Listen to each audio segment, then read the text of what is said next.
Can you hear me? Yeah, can you hear me? What'd you say? I was just gonna. Reese was saying to. Oh, We're live oh. on the.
What's going on, everybody? Welcome to a short little stream talking about some of the day 2 action of NBA free agency. We got Carmelo Anthony re-signing with the Portland Trail Blazers, and we got Serge Ibaka signing with the Los Angeles Clippers. We'll talk about Gordon Hayward. We'll talk about the two defensive, non-shooting point guards that the Hawks signed today. We'll talk about a couple other signings, but this is probably just going to be a short 30-minute stream just to kind of recap some stuff and talk about a lot about Carmelo re-signing, some about Serge Ibaka. That's kind of the plan today, what's going on. So what do you want to get into first? Probably Carmelo, right? Yeah, for sure. So Carmelo re-signed today on a minimum contract with the Portland Trail Blazers. I didn't really expect him back, especially after the moves made yesterday, but Carmelo Anthony is now back. My first thought is, how are we going to play players enough minutes if we got Carmelo Anthony on the team? We got a logjam now. All right, that's not necessarily a bad problem to have. Maybe Collins is hurt, but on Monday over on our streaming channel, I will have, we'll talk about what the minutes breakdown could be if everybody was healthy, because that's going to be interesting to look at. What were your first thoughts when you saw that we re-signed Carmelo? I was a little surprised because we had a 9-man rotation. See, this is the weird part about having a 10-man rotation now is there's not a single person in that 10-man rotation other than Dame and CJ that can play point guard. So if you're talking about a 10-man rotation, usually it would be, you have a backup at all 5 positions. So it's a little weird that we don't have a true backup point guard, yet we have a roster that's 10 deep. So I was a little surprised that Melo came back, especially for the minimum. And yeah, it's a good deal for Portland for the minimum, I think. All things considered, they were down to only being able to sign minimum contracts if they wanted to stay under the luxury tax. And Melo's probably about as good as you can get for the minimum, especially with how he fit in with the team last year, if he accepts a reduced role, and if he continues mentoring the team. And everyone liked him on the team last year. All the media liked covering him and talking to him and stuff. So I think at this point you can't really do much better than Melo for the minimum. I agree. Yeah, I mean, here's the thing I'm worried about is if we play him when he's not deserving of minutes, right? If he declines from what we saw last year, he could be the 10th man in the rotation. At that point, he's probably not going to be deserving of minutes. If everybody is healthy, I think it's going to come down to one of Collins, Cantor, Derrick Jones Jr., or Carmelo Anthony is going to end up not getting minutes if everybody's healthy. Because we literally have 10 players deserving of minutes. That's not counting a guy like a Nasir Little. Ben, come on, bro. You literally just distracted me with that. It's not counting Nasir Little, right? So 10 guys that deserve minutes, it's hard to fit them in, because that's not even counting a point guard. Because assuming CJ plays backup point guard, we still have 10 players, right? And people are saying, oh, let's bring in a vet point guard to play backup point guard minutes, like 12 minutes a game behind Dame. That would give us 11 guys in the rotation. I don't know how we fit in all those guys. Collins' injury is something that is a little bit concerning, and maybe he won't be ready to go at the start of the season, but assuming he's healthy, it's going to be tough to fit guys in. Now we don't have to worry so much about Collins being healthy, because without Collins we have a nine-man rotation, and our power forwards are presumably Covington and Melo off the bench, and then our small forwards would be Rodney Hood and Derrick Jones Jr. On Monday, on our streaming channel, we will talk about, like, which players fit best on the court together, because it's going to be interesting to try and figure out, okay, who should play with who. Should Derrick Jones Jr. play with Carmelo Anthony? Should Derrick Jones Jr. play with Robert Covington? Should Rodney Hood, which would he fit better next to Melo or Covington? Like, what should the lineups be? What should the starting lineup be? Because that's definitely a question mark. So, yeah, it'll be interesting to talk about. But Melo resigning just kind of makes things a little bit more confusing in terms of, like, what the potential rotation could be. I just hope he's really willing to be bought into, like, a mentorship role and a veteran role. And if his minutes get cut, I hope it's not an issue. Yeah, for sure. So M Pro, I wrote down your question, and we'll get to that in just a minute. Yeah, for me, I just I actually liked Melo for the most part in the bubble, at least. For me, it's if he's going to get post touches, I want it to be with the second unit. If he's in there in a lineup with like Derrick Jones Jr., then you could have. You could throw it into Melo and just have Derrick Jones Jr. and Cantor, if he's the backup center in that lineup, just attack the offensive boards and stuff. That should lead to a lot of offensive rebounds if he's not hitting. But I kind of scared about playing Cantor with Melo at the 4 and 5. But if Melo's going to play with the starters at all, I want him to be what he showed last year. He can be a really effective spot-up three-point shooter and an outlet when Dave drives to kick to the corners. And I think he shot about 38% last year for us from three, maybe a little less than that. But I just like him as a spot-up shooter versus if he's going to play with the starters, more of like a ball-stopping, throw it into the post, and just everyone watches him shoot a mid-range shot or whatever. I don't like that as much. So it's fine occasionally on the bench if we're struggling to score. I just don't think we really need that on our team this year, scoring-wise. So we need him to be a more effective three-point shooter, especially with Derrick Jones Jr., who can't shoot threes. So yeah. Also, somebody just said in the comment section that Derrick Jones Jr. can play center. No, he can't. not even close. Go on. I just wanted center. No, Derrick Jones Jr. is not a center. Have you seen how skinny that guy is? Yeah, he's not an option at center. Rocco is more of an option at center. Just because Miami used like a small ball lineup and he was technically the center doesn't mean he's a center. Yeah. So I mean, Melo coming back, cool. It's not something that I really cared for either way. I really don't have any emotions to it. Like, okay, cool, we're still gonna have Carmelo Anthony, NBA legend, whatever. But other than that, not many emotions. You're not gonna get the emotions you saw last night. But real quick, Block Boy, what's up, man? We're happy to have you. Even though you disagree with us a lot, we're happy that you're gonna be around for another year. So I don't look at that as a negative thing. That's our Melo. Yeah, we retained all our Melo stands with this one, man. Yeah. So yeah, I don't know. Like, other than that, Derrick Jones Jr. signing. I was gonna put out a video today. Photoshop was giving me trouble. I want to do some graphics with that video, so that video will come out tomorrow. And then Monday we'll have the stream kind of breaking down the rotation. Maybe we'll have a couple more signings. Hopefully we bring back Gabriel. That's somebody I want back. And I assume we're going to have to bring somebody in from the outside, like a minimum level signing, just some random guy from free agency. Sorry, real quick. Sorry to interrupt you. Reese, can you please give me a quick breakdown on the article Jason Quick just posted about Zach Collins? And maybe send it to me on Discord or something. Not the article, but just a quick breakdown. Someone said it looks like Zach's not going to be ready anytime soon. Really? So that might have led to the decision to both bring in Cantor and to retain Melo. Um, yeah, I mean, he so had surgery in September on his left ankle. What was the presumed timeline for that? um, it's weird because it's like anywhere from 2 to like 8 months, but the average time is usually around 4 months. But yeah, it's kind of the problem is you need to know like what they found when they had the surgery, and of course the Mm-hmm. Blazers won't give us any of that information. So, The title it, says that Zach Collins is happy with his recovery. If it's a 4 month recovery, do you know when in September he had that surgery? Was it early September?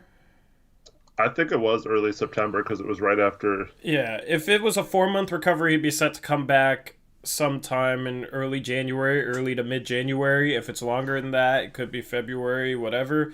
The thing is with Melo, if Melo performs okay off the bench, and by performs okay, like performs at least as good as last year, because during the regular season last year, I don't think he was a good performer. During the bubble, I think he played really, really well.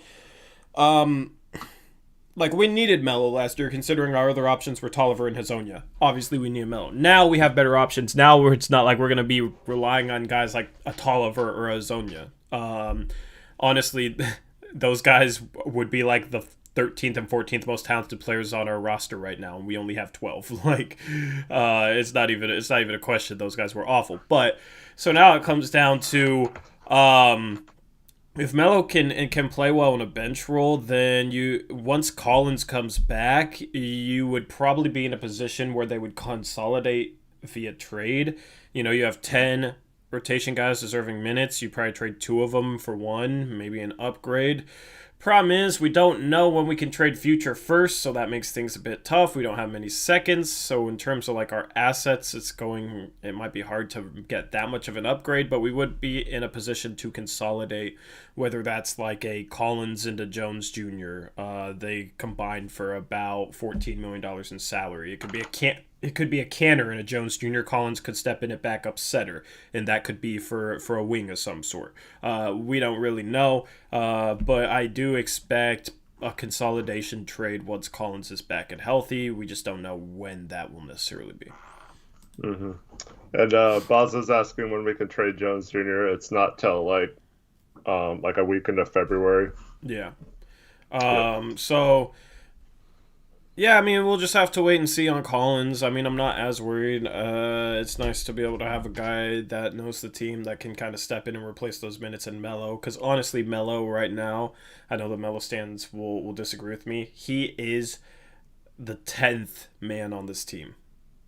He is the 10th border. I don't know. I'm still like I still am just super meh on Derrick Jones Jr.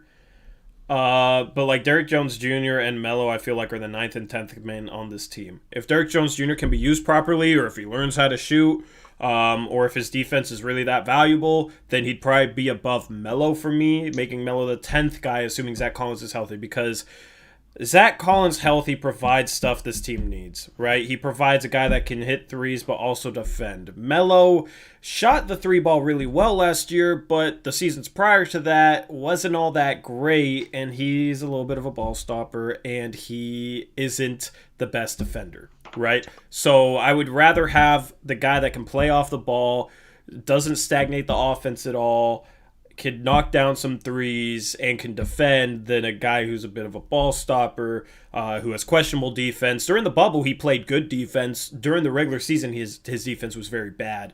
So we'll have to see which Melo we get. But if everybody's healthy, I feel like Carmelo would be the first guy to like really end up out of the rotation. We'll just have to wait and see on if that's possible. I don't know, man. I feel like Stotts couldn't do that, but I don't know. And the Melo fans will hate that like Block Boy, but I mean, yeah. It's just he's probably the first choice. He's probably the first choice to lose minutes if we have a fully healthy rotation. So yeah. Yeah, I would say if Collins is healthy, I might actually choose Cantor in that position. But I know that's not going to happen with either Cantor or Melo. So Yeah. I have a feeling it's going to be, in reality, it's going to be like Gary Trent and Hood and Derek Jones Jr., who are going to lose minutes instead, and that's going to be kind of. Eh, I don't think so necessarily. I don't necessarily agree with that. I feel like the organization is now sold on Gary Trent Jr. and I know he's young, but like he showed out, and now I feel like Stotts will trust him and be able to trust him, assuming he doesn't completely fall off a cliff production wise. So I feel like Stotts will trust him more than he did last year for sure. And Hood. I mean, Hood was starting. I don't know. I don't necessarily agree with that. I think it could end up being a situation where, like, if we're struggling offensively, Melo gets brought in. Like, if we need, like, a spark, we can see if Melo's hot. It could be a matchup thing. You know, if we need to go big off the bench, we bring in Collins and Cantor. If the other team's playing a smaller lineup, maybe we don't bring in Cantor. We play Collins at the center and we bring in Melo. It could be something that's like a matchup dependent thing slash, you know, what do we need off the bench in a specific situation. So it is kind of nice to be able to have a 10th man who, you know, or a roster that's so deep you can kind of just plug different guys in depending on the situation. That's definitely a strength, but I want to have the best top 9 possible over like, oh, we have a good 10th guy on the roster so we can plug and play depending on situations. I'd rather just have the most versatile, best top 9 rotation, and hopefully it's versatile enough where it can be good in any situation, and I'd rather have a better top 9 than like a 10th guy that adds that versatility, if that makes sense.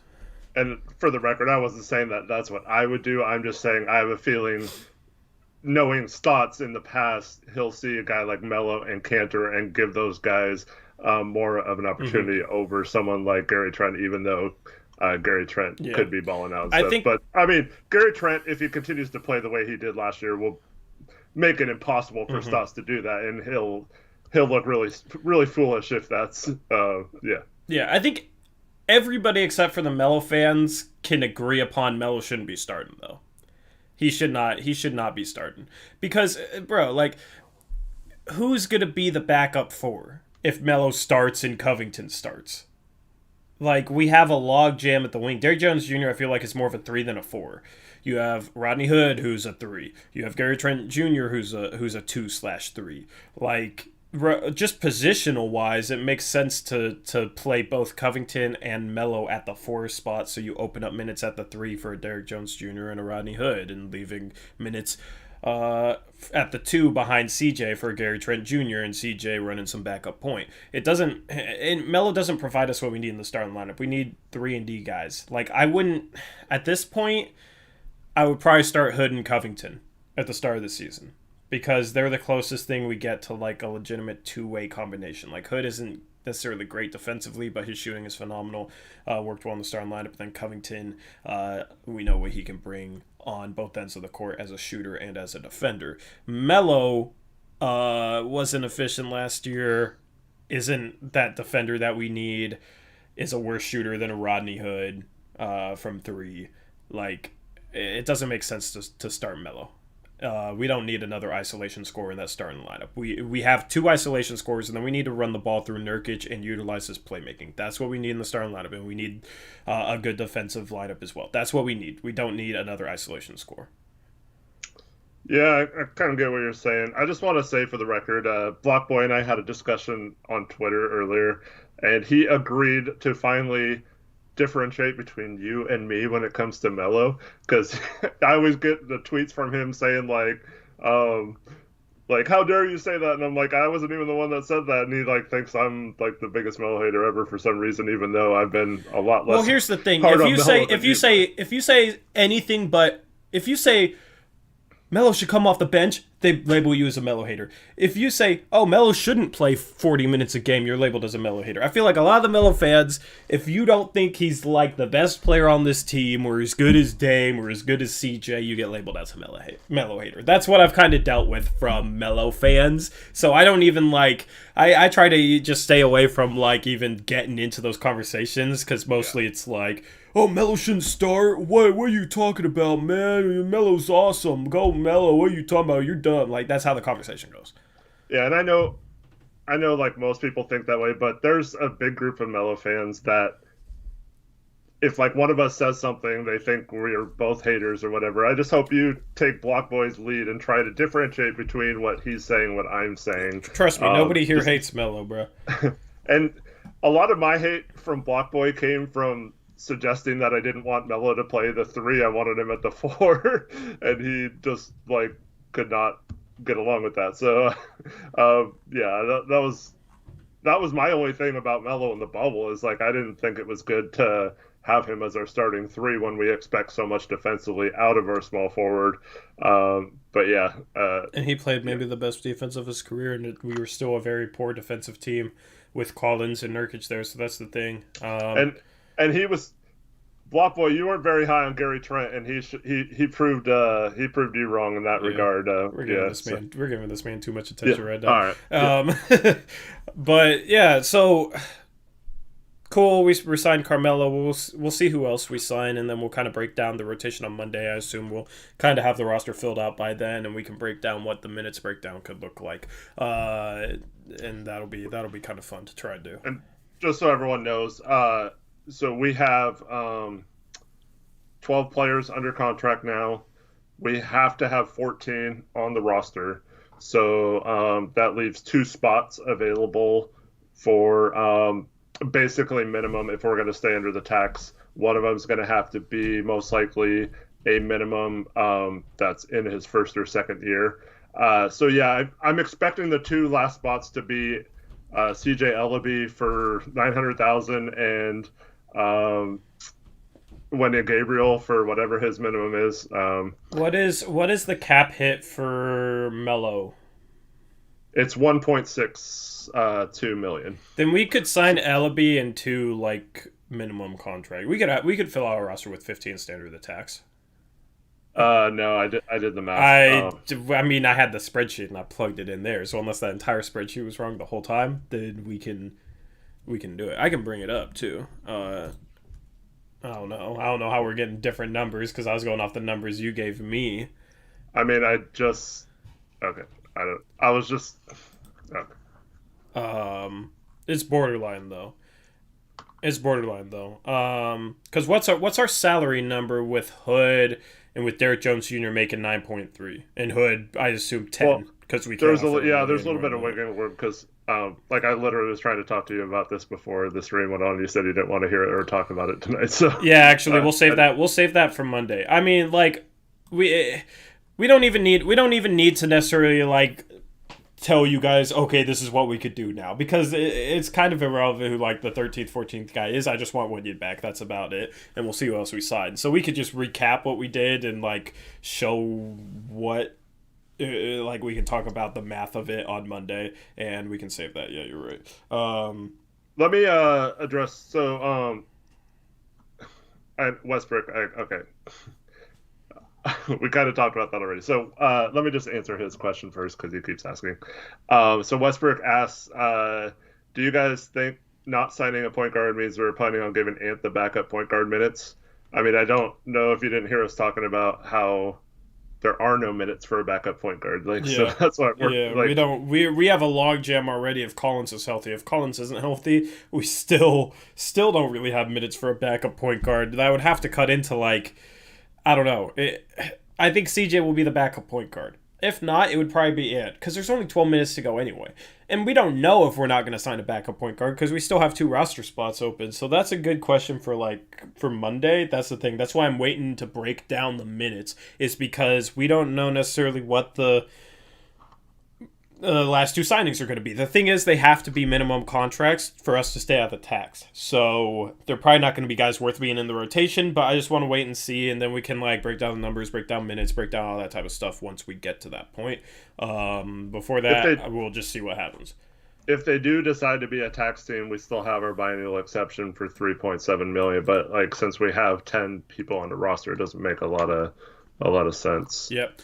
You had Serge Ibaka signing with the Clippers today. That kind of sucked. He signed for the mid-level exception, and it makes me wonder, okay, I mean, I assume he'd probably choose the Clippers over us, but also that locker room seems a little dysfunctional. Mm-hmm. That kind of bums me out. Because the Clippers had gotten worse until this point. Now I don't think they've necessarily gotten worse. They lost Montrez, I think Serge Ibaka fits them better than Montrez did. Montrez is like he's a really good player, but he's kind of hard to fit in like on both ends of the court. Serge Ibaka, I think, is a perfect fit as either their starting or backup center. I assume he might start, and they might bring Zubac off the bench just because he would provide that floor spacing for Kawhi and PG.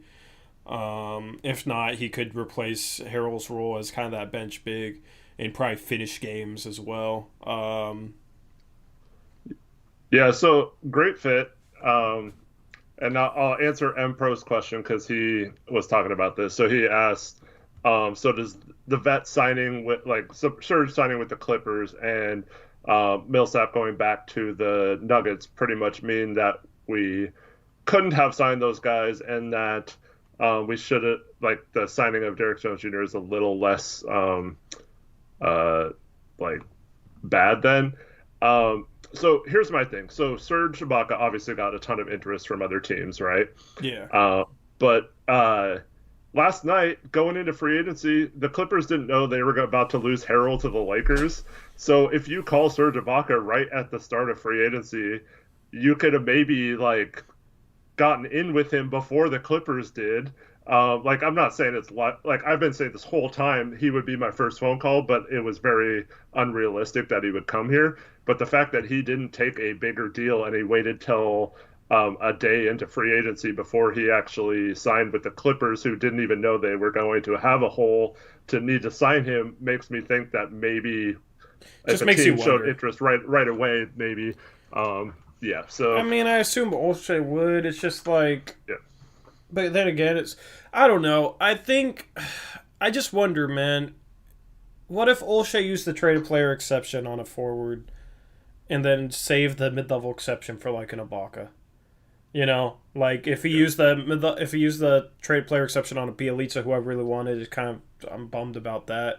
Or even an Ilyasova, and then save the mid-level exception for a center. I would have liked that offseason better. If we used the TPE on Ilyasova and the and maybe got rid of Hazonia in that deal, and then used the mid-level exception on Serge Ibaka, that's a better offseason. He just did it the route where we filled our backup center spot with Canner with the TPE, and then used the MLE on a Derrick Jones Jr. who shoots 28% from three.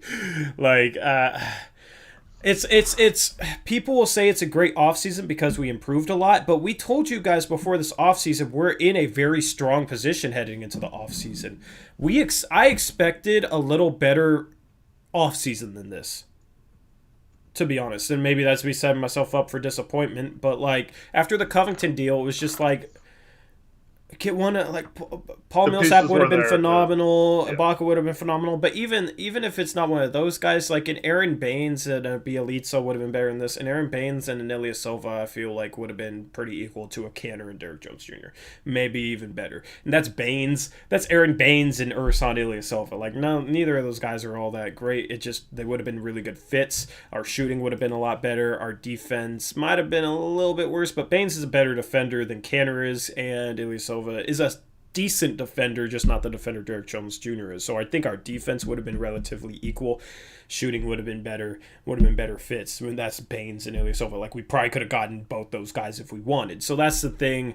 Granted, if Derrick Jones Jr. has more upside, if he can learn how to shoot, he'll be a good pickup. If he can learn how to shoot, he'll be on the level of what Millsap would have been as a pickup, because Millsap's declining up there in age. Perfect fit in terms of what he does, but he is up there in age. So in terms of Derrick Jones Jr., if he can just learn how to shoot, man, if he can shoot 35% from three, he'll be a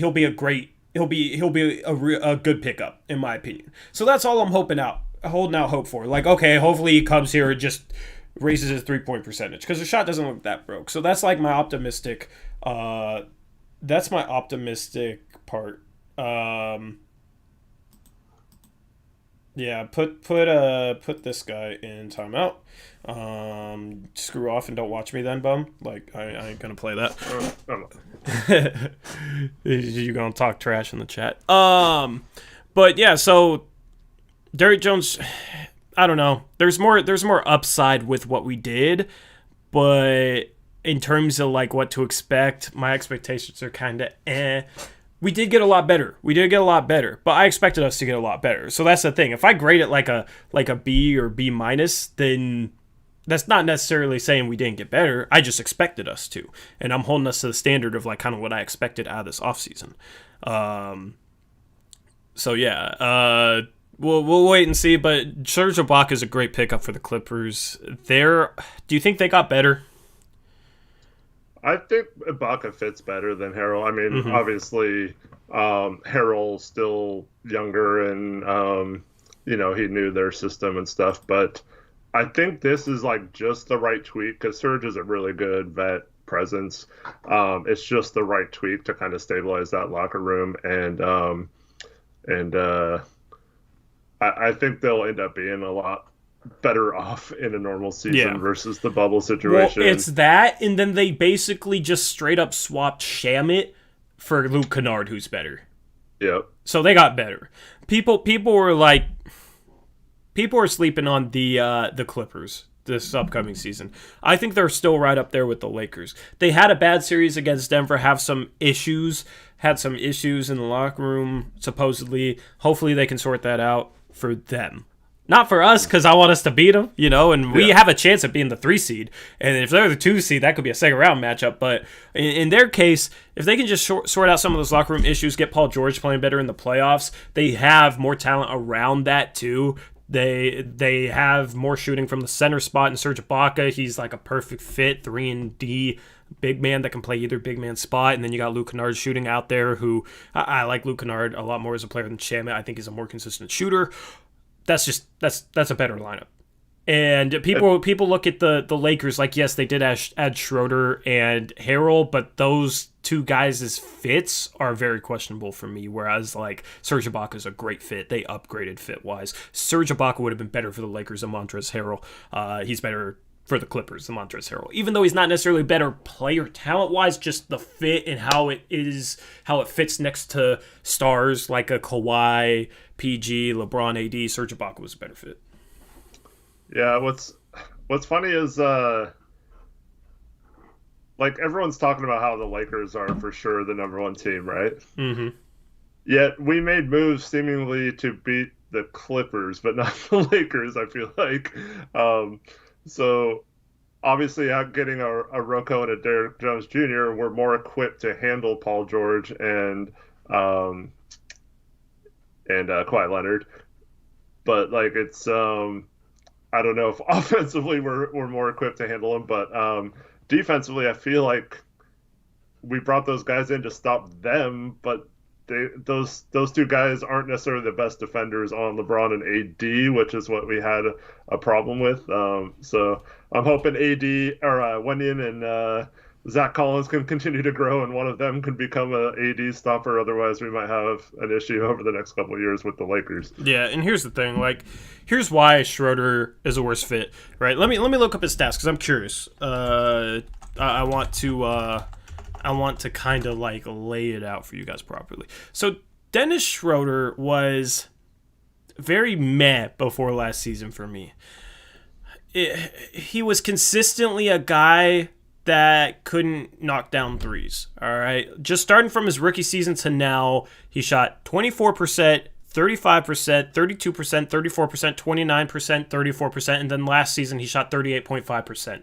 I feel like that 38.5% could easily be an aberration, an outlier, and he could go back to being like 32 to 34% from 3. In that case, it kind of hurts the spacing next to a guy like LeBron and AD, and he becomes a guy who needs the ball in his hands more in order to be effective, which isn't really a good fit next to those guys. You need guys that can play without the ball in their hands. The best type of fit would be a guy that can make stuff happen with the ball in their hands, but also play off LeBron and AD at the same level.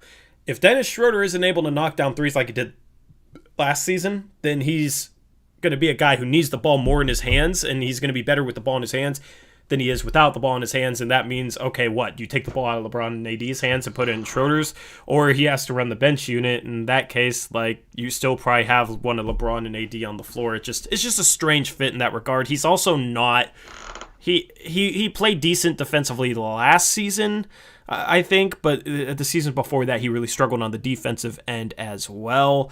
Even his finishing, his 2-point percentage from his rookie year to this past season, 43%, 45%, 47%, 49%, 48%, 45%, 51% this past season. So I don't know if it was just like the OKC's team last year or if he just actually improved that much, but his efficiency, I don't think, is sustainable from inside the arc or from outside the arc.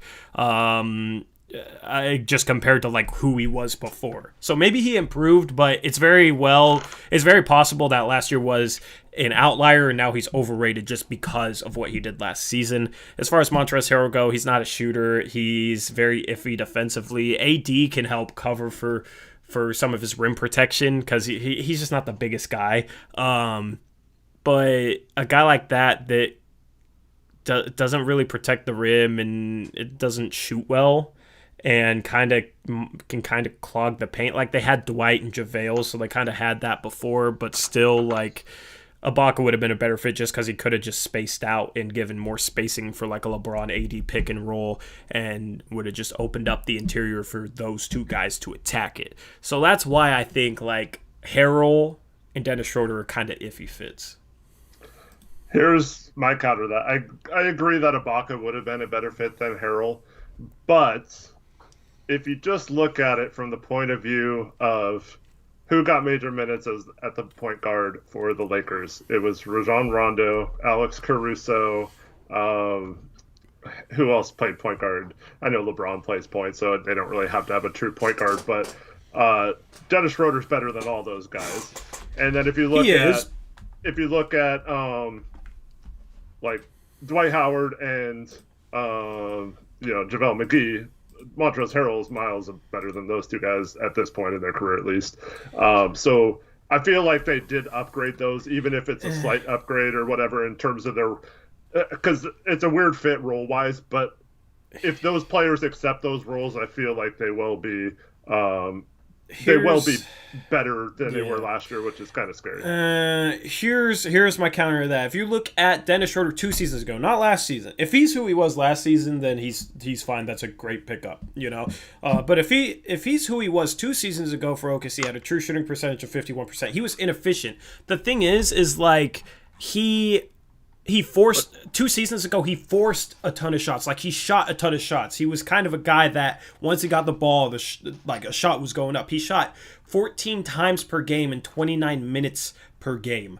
And even though he wasn't, LeBron will smack him upside the head if he tries to do that. Yeah, but that's just what I'm saying. It's like, yeah, Rondo and Caruso weren't efficient and not great 3-point shooters, but they didn't like forced shots. They didn't shoot a ton. They took the right shots still. Whereas Schroeder forced a lot of like his shot selection a couple seasons ago. His first season in OKC was very iffy, was very bad. And if he's forcing a bunch of inefficient shots, that's just less of a mark that guys like LeBron and AD can make on the offensive end. So like, yeah, he had the higher number of points per game, but it wasn't efficient. It was leading to a higher percentage of missed shots, taking the ball out of LeBron and AD's hands if he relapses to who he was 2 seasons ago. If he was who he was for OKC last year, where he was like efficient inside the arc and from the 3-point line, then those are good shots. Then him shooting 15 times a game is good. But if he's as inefficient as he was a couple seasons ago and kind of throughout his whole entire career, then him shooting as much as he does is probably going to hurt them a little bit more than it helps them. Yeah, I just don't think he'll have to do it as much as he did. But I mean, you're talking about he was on a team with Paul George and Russell Westbrook, who, you know what I mean? And he was still forcing shots at that rate. But Westbrook looks for assists, and he kind of ran their second unit, so he took a lot of shots when I know they kind of staggered Westbrook and George's minutes, but he kind of controlled the second unit, was the main scorer when those guys were in the game. So I looked up all the numbers. Rondo was 32.8% from 3 last year on 2.6 attempts per game. Caruso 33% on just about 2 attempts a game. And then you got KCP, who the year before Anthony Davis came in, was shooting 34.7 on 5.3 attempts per game, and then went down on his attempts, but percentage went up with playing with AD and LeBron that next year. So I think overall, Schroeder's going to get really good looks, and he's not like DeRozan.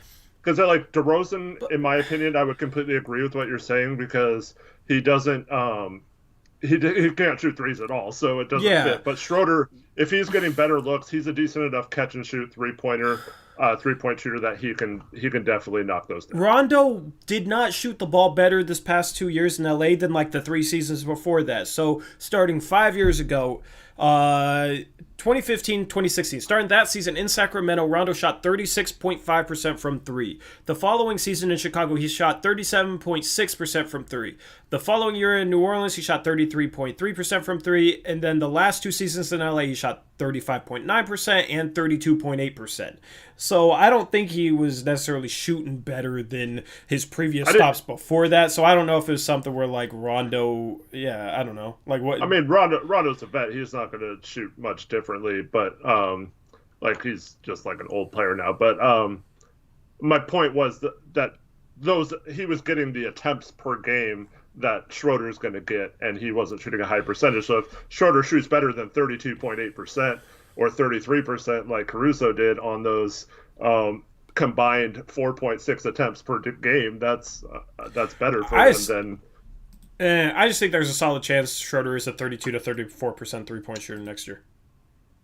And just for the record, last year, from the corners, Schroeder shot 52.9%. Okay.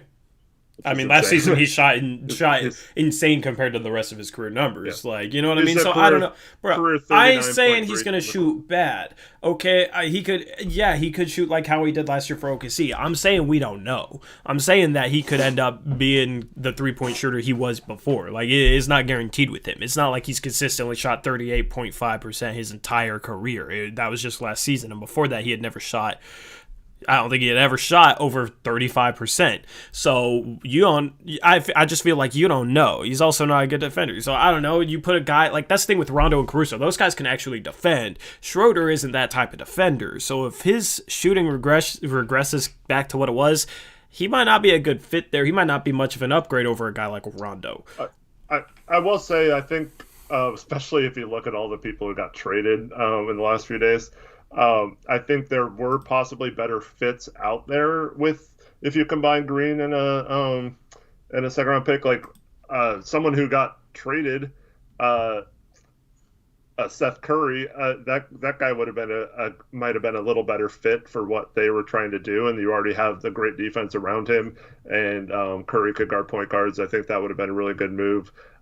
So you saw some movement with some players, and that was, I think, the pick that they traded them was around what they traded. I don't know, but I think they probably could have gotten a little better fit in those positions than Caruso and Harrell, but I'm not going to argue with them upgrading because this is a definite upgrade over what they had last year, I think. Yep. And see, bro, I could easily come out here like, bro, every signing for everybody is great and have every fan base love me that watches me, but no, I just call it how it is. So Laker fans don't like it. But I'm not saying that he's not going to be a good pickup. That's the thing. It's like, bro, it's like there's Laker fans that are probably watching this right now that just want me to say, bro, they're going to repeat, man. Dennis Schroeder is just such an amazing pickup. And they got Montrezl, bro. Oh my goodness, they're going to do so good. Like, that's what they want to hear. You know what I mean? Just like that casual, like, gas up everything the Lakers do because they're Laker fans. But no, like, I'm just looking at the facts. I'm looking at his three-point percentage. He will probably get some of, if not the best shots of his career in LA. But earlier in his career, he was a poor three-point shooter. So that's what I'm saying. That's what I mean by we have to wait and see on him as a pickup. Everybody's writing it as an automatically great pickup. I don't think it's automatically great. It could be great. It could also be a little overrated if he regresses shooting-wise. We have to wait and see. It's that simple. And he's not the point guard defender that a Rondo was or a Caruso is. So, like, if you're going up against a Portland team with Dame, you don't have a Rondo. Rondo guards Dame better than almost anybody in the league. I think statistically, Schroeder was actually a little better defensively than Rondo last year, and on a worse Defensive defensive team. statistics are I know. messy. I know they're Schroeder messy, played but solid. You're Hey, trying hard. hey, Schroeder played solid defensively. I said that earlier, bro.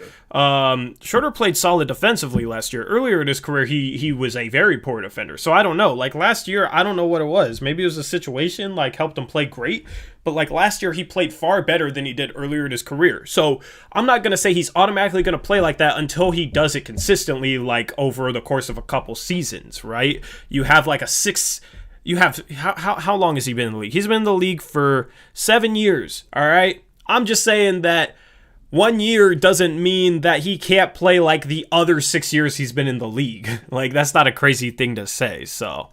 And I'm not saying like Lakers are guaranteed champions or anything like that. I just think they, between those two guys and adding a Wes Matthews, a little more stable maybe than a Danny Green, will probably get a little less hate, because how can you hate a guy like Wes Matthews who leaves it all on the floor all the time? So like I think they're going to be slightly better than last year. So obviously. If you flip it back to the Blazers, we're going to be better than last year simply because we're going to be a lot better than that bubble team too, because that bubble Right. team was missing. Like you basically add a healthier Nurkic, potentially a Zach Collins, like to the playoff team, potentially a Zach Collins, a Robert Covington, because we didn't have Ariza, so it's not like we lost Ariza. You add a Covington to that playoff team, you add, a lot more depth, like we wouldn't have to play Hazonia, that our team right now is a lot better than that team that they saw in the playoffs. Mike, I don't know how I'm hating, bro. I would have said this about Schroeder no matter where he went, even if he went to the Blazers, man. Like, I get so tired of the culture that labels anything but absolute praise as hate. That stuff gets annoying to me. But, yeah, here's the thing. Like, if Schroeder played like how he did last year for OKC for, like, the past 3 years, I wouldn't be questioning what he might do next year. I'd be like, okay, he's good. Like, that's a really good pickup. The problem is I've only seen it for 1 year, and I've seen something else the previous years before that. So all I'm saying is I need to see him perform like he did last year for OKC for at least, like, at least half season, maybe full season, in order to, like, confidently say that is who he is. And here's the thing, like all the Laker fans, they're like, no, he's a great pickup if he regresses a little bit to how he was his first year in OKC. They'll be the first people to hate on him, just like they hated on Danny Green. That's what's funny about it. So, yeah, I shouldn't even talk about Laker players because you know how it gets. Other signings. Let's recap this. We'll log off in like 15 minutes. By the way, shout out $2 donation from Blue Diamond Gem. He says, can we all enjoy OKC winning 20 games next year? Yeah, that'll be fun to watch, and then they'll have like 1 million picks, and that'll suck, but at least they won't be a playoff team next year. Other than that, though, Gordon Hayward signed with the Hornets. That was a surprise. What are the Hornets doing? And then they basically pay. Okay, they basically $39 million. They basically paid him $39 million over the next 3 years, because not only did they sign Gordon Hayward for $30 million a year, they waived and stretched Nicholas Batum. All right, Nicholas Batum had 1 year, $27 million on his contract. Waiving and stretching, you basically take that money, you cut the player, it becomes dead money, and waiving and stretching means if he's on a 1 year contract, you double how many years was left on the contract, then you add 1. So 1 becomes 3. If it was a 2 year contract, it'd be stretched out over 5 years because 2 doubled is 4 plus 1 is 5. That's basically how that works. So $27 million that was owed for the last year of Nicholas Batum's contract. They waive and stretched him. That dead money gets stretched over 3 years. That's $9 million in dead money the next 3 years. So you add that $9 million on top of the $30 million they're paying Gordon Hayward. They're basically paying him $39 million a year for the next 3 years. And this is the same team that refused to pay Kemba. I don't understand it, man. I don't know. Maybe I don't know what they're doing. I feel like that's where Whiteside's going to go. I feel like they're going to try and make a playoff run. And Charlotte would be like the type of team to like stupidly overvalue Whiteside. So I feel like Whiteside's going to go there, and they're going to have a starting lineup with like LaMelo Ball, Devontae Graham, Gordon Hayward, PJ Washington, and Hassan Whiteside. I feel like that's what we're going to see next year. I don't know what they're doing because they need to just rebuild, but they need to build around LaMelo. Like, that's what they need to try and do, but they might try and make the playoffs next year. So would that team be a playoff team, you think, or no? I think they can make a run. They didn't when they weren't that far off from making the bubble at least. They kind of fell off towards the end of the season right before the shutdown, and that kind of prevented them from being in the bubble. But I think they finished 10th in the East, if I'm not mistaken. So they weren't that far off, so it's not out of the realm of possibility to go there. Tyler Barnes, please stop spamming chat. You've already been put in timeout on a couple other things. But my thing is, okay, so Kupchak takes over, right?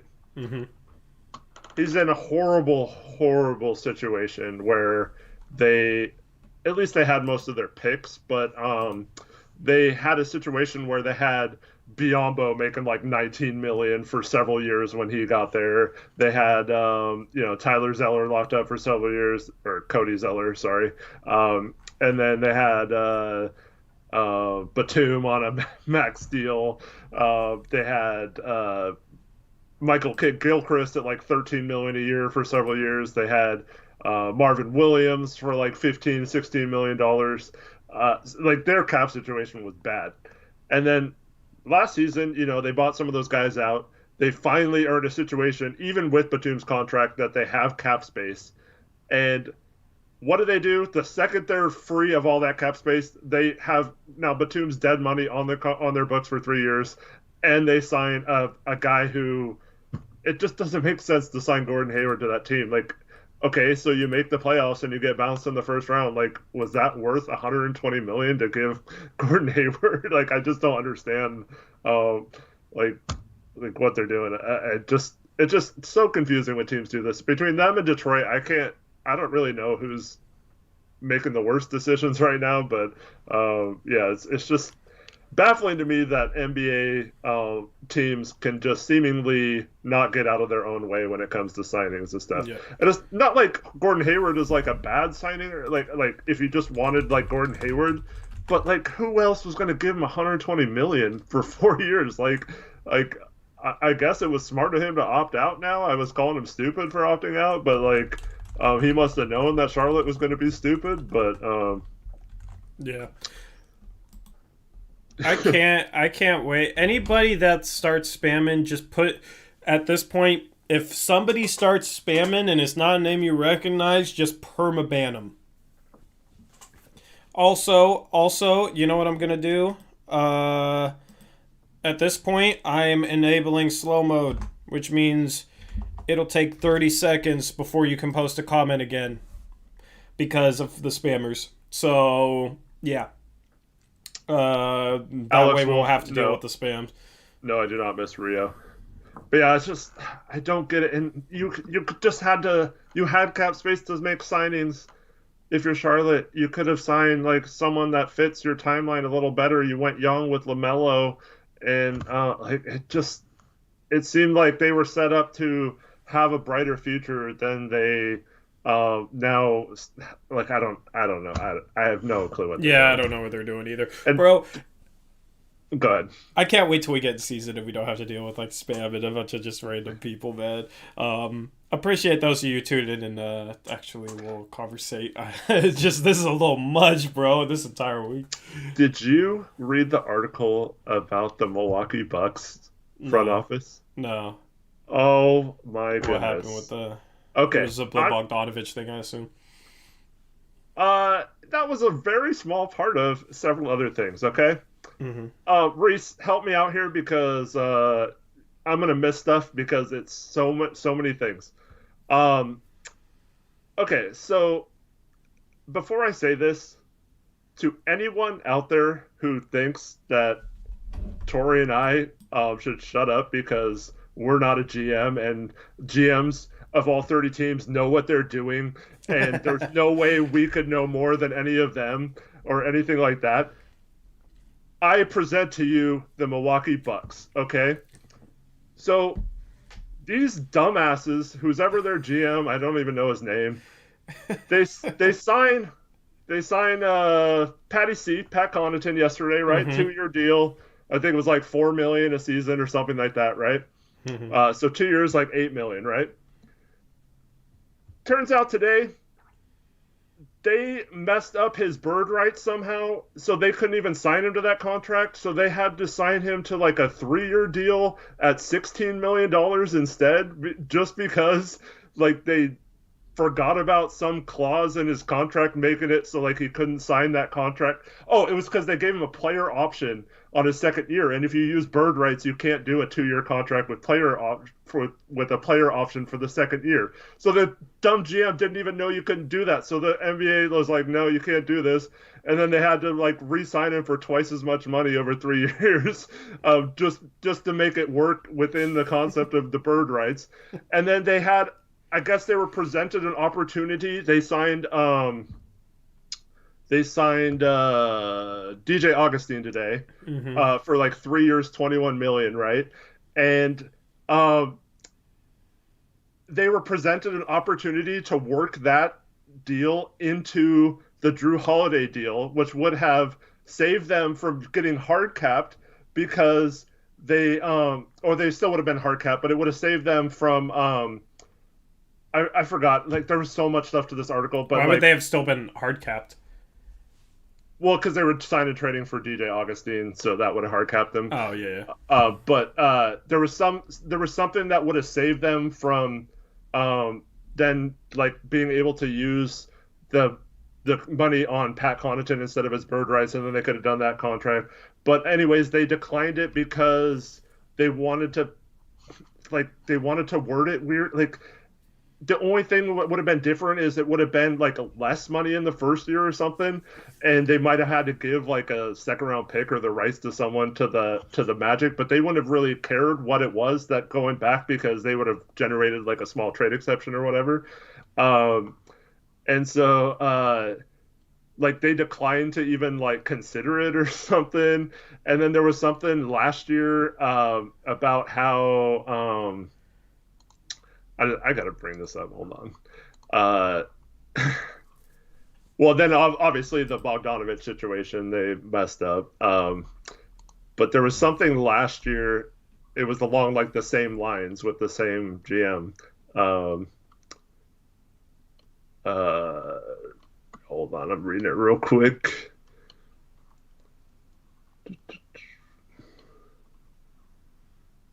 Basically, their front office doesn't know what they're doing, man. Yeah, so and then they're like being investigated for something else. You had the Bogdanovich thing, yeah. I wonder what Giannis thinks about all this, man. It's messy. Yeah, I don't know. Like, how can you be confident that they're gonna ever put a team around you good enough if you're Giannis right now in his prime? Like, should I lower the time between chats? I'll lower it at 20 seconds for you. If all you OGs were channel members, I could change it to members only, because there is an option to do that with just channel members. But between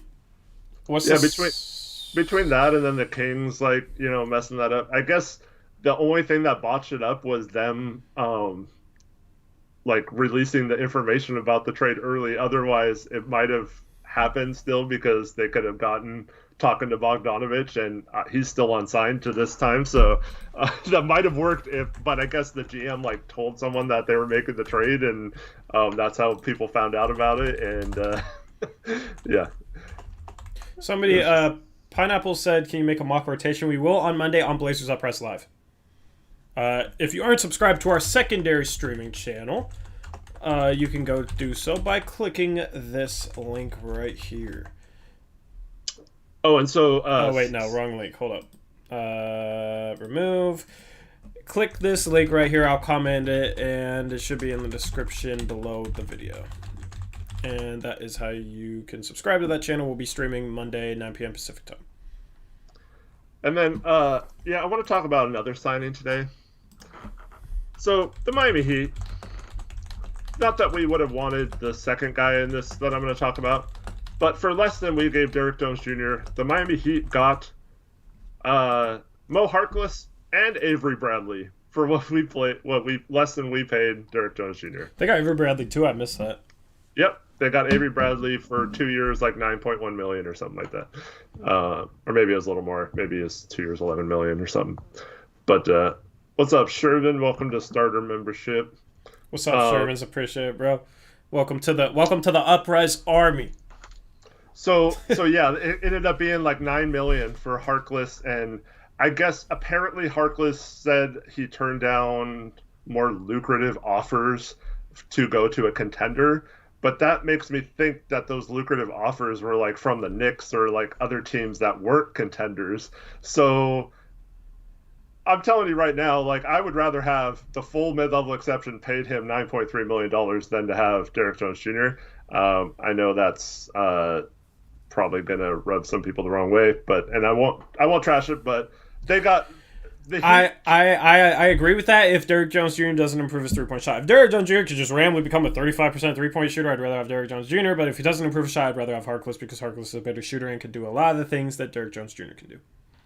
Yeah, and then he's got like the positional versatility. I mean, I know Derrick Jones Jr. has some, but I feel like Harkless is more of a 3-4 than Derrick Jones could be, even though he was in that role. But yeah, the fact that I know Miami offered Derrick Jones Jr. apparently one of the same deals, but they played Myers more than this year than we're paying Derrick Jones Jr. And then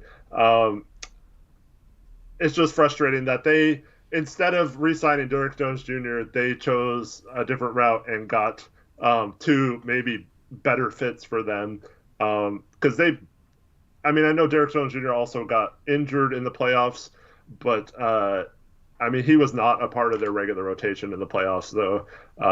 Yeah, it's just frustrating that a team like that can go out and make two quality signings like that for more than what we got our guy for from that same team. Yeah. What's up, Nicholas, man? We're doing good. Hope you're doing well as well. Yeah. This free agency you've had a lot of teams do confusing stuff. You've had a lot of like bottom feeders in the East make splashes. Detroit's making all the moves they've made. You got Atlanta signing Gallinari. You got Charlotte signing Gordon Hayward. Very, very, very weird, man. Very weird offseason. And Hawks also signed Rondo and Chris Dunn. Yeah. Why'd they sign both of them? I understand signing one of them for like a defensive point. Why do you need two defensive point guards that struggle to shoot the ball off the bench behind Trae Young? I don't understand that. And they signed them both for 2 years. Like, also, at this point, are you assuming Harden and Westbrook don't get traded? Yeah, I don't know. Because Brooklyn hasn't done anything, have they, other than re-sign Joe Harris to like $8 million, $18 trillion. Yeah, way too much. Yeah, I guess they're running it back, and they might be okay. Houston might be a little better with Christian Wood. They got Jeff Green. I didn't see that. with Christian Wood, bro, that team is actually kind of scary. Yeah. I hated that they got Christian Wood, bro. If Christian Wood plays up to his potential, the Rockets are better than they were last year. I think you have. Here's how the West shakes out, and then we're gonna log off here probably, unless there's anything else you want to talk about. But here's how the West shakes out. You got Lakers number 1, probably the Clippers number 2, and then you have a tier of teams that includes at this point Houston if they keep things as is. Portland, I'd put in that tier. Denver, who's gotten worse. And I don't know if there's any other team necessarily in that tier, like 3 to 5. Maybe Utah. Utah, especially with the Derek Favors signing, they're a little better off the bench. I'd maybe put Utah in that tier. Dallas, I don't think got better. Dallas actually might have gotten a little worse. Seth Curry was super underrated for them this past season. Josh Richardson, I think, is overrated. And they were the 7th seed. It's not like they were. Yeah. So Dallas, I think, is just a little bit below that tier. Phoenix is below that tier. Golden State, with their injuries, or with Klay Thompson being injured. I would put probably a little bit below that tier as well. Do you agree with that? Yeah, I agree with that. I would obviously if Clay didn't get hurt, the Warriors would be up there too. But Yeah, they'd probably be in a tier with the Clippers, to be honest. But Clay loss is huge. It'll be interesting to see just kind of how the West shakes out. With Detroit, man, I sat down today and tried to figure out what they were doing for like 10 minutes, and I was like, I give up. I couldn't even. I don't even know what that team. Yeah. Blazers 4 seed this year. Blazers could be the 3 seed for sure. The 3 seed. I could see. Honestly, I would put them on par with the Nuggets. The Nuggets got worse. The Blazers got better. Of course, the Nuggets have young guys that can step up, but like I wouldn't say the Nuggets are any better than the Blazers. But the Nuggets did end up retaining Millsap, and they got JaMychal Green. But I'd rather have Grant than JaMychal Green. Well, they lost Plumlee. I'm not saying that. I just don't. Between Michael Porter Jr. and Bol maybe taking a little bit of a step. I know you don't like those guys, but and getting like a young guard like R.J. Hampton as well. I think they could be okay, but are around the same level as last year. I don't know if they're going to fall off too much. I mean, but here's the thing too, and I wanted Millsap. Don't get me wrong, but he did kind of struggle a little bit at the end of last season, and he is up there in age, so maybe he declines a little bit. Like, yeah, you could have players take a step forward, and Bol and Michael Porter Jr. You could have Millsap that declines a little bit more. Even if he declines just a little bit more, he'll still be a good player. That's why I wanted him. But losing Grant hurts. Losing Plumlee hurts. I don't think they'll be any better than they were last year. If anything, they might be a little bit worse. Portland got better. Not honestly healthy. Portland. Okay, the team that Portland has now is better than the team Portland would have had last year if fully healthy. In my opinion. Because you basically take out Whiteside as the backup center, replace him with Kaner. I think Kaner would be better as a backup center just because he'd embrace that role a lot more while Whiteside didn't play with energy coming off the bench. You replace Ariza with Covington, that's an upgrade. You still have Melo. You replace Hazonia with Derrick Jones Jr. Right? Who else did they replace in that rotation? You know what I mean? You basically swapped out Ariza for Covington, Whiteside as the backup center for Kader, and Hazonia for Derrick Jones Jr., essentially. That's a better roster. And the thing is, Portland was never healthy. They were never healthy. So I'm talking about their roster right now is better than their roster last year if healthy. The thing is, they were never healthy last year. Never. Even when they finally got healthy, you had Ariza not being able to play in the bubble, and Ariza was huge for like Portland after they got him. Right? And now you have a better version of Ariza and Covington. Yes. You forgot Hood too. We'll have Hood back. Well, I was saying healthy. I was comparing the teams healthy. Yeah. But Denver also they didn't have Will Barton at all in the bubble, so that helps them a little bit when he comes back. Looks like they're moving on from Torrey Craig. They renounced his rights today, so it's a little bit of a loss for them, but not huge. Yeah. So you got I mean, Denver, if anything, got a little bit worse. Portland, compared to like their injured team last year, is just miles better. And honestly, that's with an offseason that wasn't as good as it could have possibly been. You know what I mean? Like, as I said, Portland was in a strong position going into this year's offseason, a stronger position than they'd been in like since maybe at all in Dame's tenure here. This was maybe the strongest position they were headed into the offseason. So, yeah, I mean, maybe Nurkic takes a step forward. Maybe Collins takes a step forward. Maybe Derrick Jones Jr. at 23 takes a step forward with his shooting and is a better signing than we think. Maybe, Gary Trent Jr. should be a little bit better. Dame has gotten better pretty much every year in his career, so maybe he continues to ascend. You got a potential for a really good team here. I don't know if it's necessarily a team that can truly contend or anything, but I would definitely put them on the same plane as a Denver, as a Houston, as any team other than maybe the Clippers and the Lakers. But the thing is, the Trailblazers, I think, would have the potential to beat the Clippers in a playoff series. I don't know about the Lakers. Block Boy obviously wasn't paying attention earlier. He says we need a backup point guard because Ant isn't it. We use CJ as our backup point guard. and we have 10 deep rotation without a backup point guard. That even if you stop, okay, let's say we decided to have a backup point guard, like several people are suggesting Jeremy Lin. So you play Jeremy Lin for 12 minutes a game, right? Mm-hmm. And then Dame plays 36. So CJ plays like 32 to 36, I guess. Yeah. And then that leaves 14 to 12 minutes for Gary Trent Jr. And then so he would have to play some at the the three. But then you have Derrick Jones Jr. and Rodney Hood and Robert Covington probably playing some three as well. Where are the minutes going to come for Gary Trent Jr.? So if you sign a backup point guard, you're basically saying that you don't want Gary Trent Jr. to play. So which I would rather play CJ at the point guard and play Gary Trent Jr. more than have some like washed up vet minimum backup point guard play 12 minutes a game. We don't need that. I will break down the rotation like fully on Monday over on our secondary streaming channel, Blazers Uprise Live. Link is in the description below this video. Thank you guys for tuning into the stream. Unless there's something else you want to touch on. Yeah. Let me just answer this.